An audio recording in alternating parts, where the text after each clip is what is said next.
took my first gap year 4 years ago, the year after I finished high school. I had graduated at 16 and turned 17 a month later, but I still felt too young to be going into university. At 17, I was maybe a little naive and a little overwhelmed and a little lost, but I was fiery and determined and I was optimistic. I had big travel goals that year, and even though I didn't quite know which direction I was heading in, I was confident that whatever path I would take would be the right one, or would eventually lead me on the right one, even if I had to stumble across a few detours first. Now I sit here at 21 back in the same hometown, and even with the 4 years of life that has happened in between, I'm still feeling the same level of excitement and trusting about taking another gap year once again. We all know what happened in 2020, which was the year of my first gap year, so I'm sure we can all imagine how my travel plans went that year. Spoiler, they didn't, but instead I filled that year and all that space with so much self-discovery and learning. I moved states that year, and over the years since then I have been able to fit in a little bit more travel here and there, but I figured I owed it to myself to dedicate a longer period of time to travel and to exploration, both of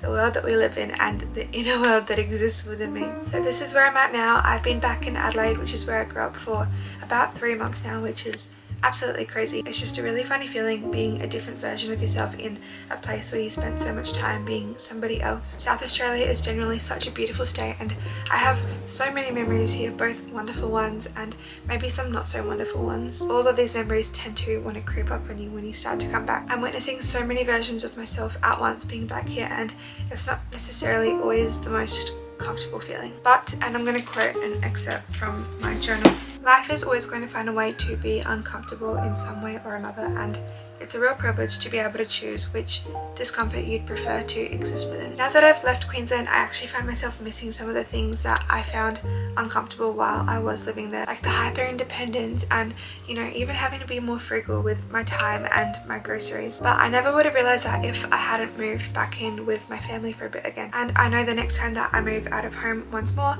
I'll have a very different perspective on the same kind of situations, just as I do now that I'm back here in Adelaide as well. I feel grateful that I'm able to choose to be back here and to choose to tolerate some of the discomforts that might come up while being here, so that I can honour my main priority at the moment, which is being able to save up enough money to be able to go travelling a little bit later on, because some people just don't have the choice of which discomforts they're forced to face. Saving does of course definitely come with some discomforts, such as, you know, choosing to focus on a long-term goal instead of on whatever brings you immediate gratification. But I know that it's going to be so worth it, and I'm going to be so glad I made all those decisions once I'm away. It's a present discomfort that I want to put myself through, and that I'm choosing to put myself through every day so that I can enjoy the benefits of it later on. Also, and unexpectedly, the greater amount of solitude that I've had since coming back to Adelaide has definitely been more of a comfort than a discomfort. And just in that in itself, I can see how much growth has happened within me since my first gap year to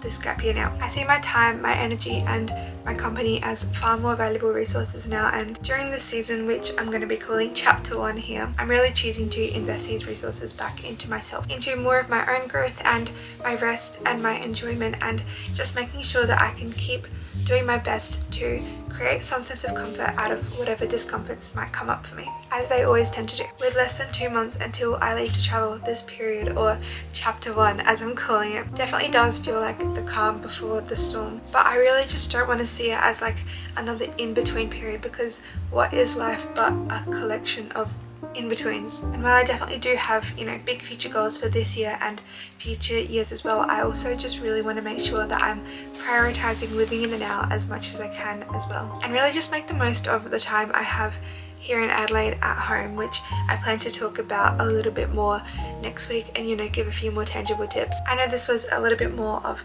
a rambly video, but that's kind of just an update on what's been going on behind the scenes for me and how I've been thinking about everything that's unfolding lately. Thank you so much for watching. If you've made it to this bit, thank you for listening and thank you for being here. I'll see you guys again in another video next week, but until then, have a fantastic day and a fantastic week, and I hope you're able to find some comfort and maybe a new perspective in some of the discomforts going on in your own life as well. Bye for now.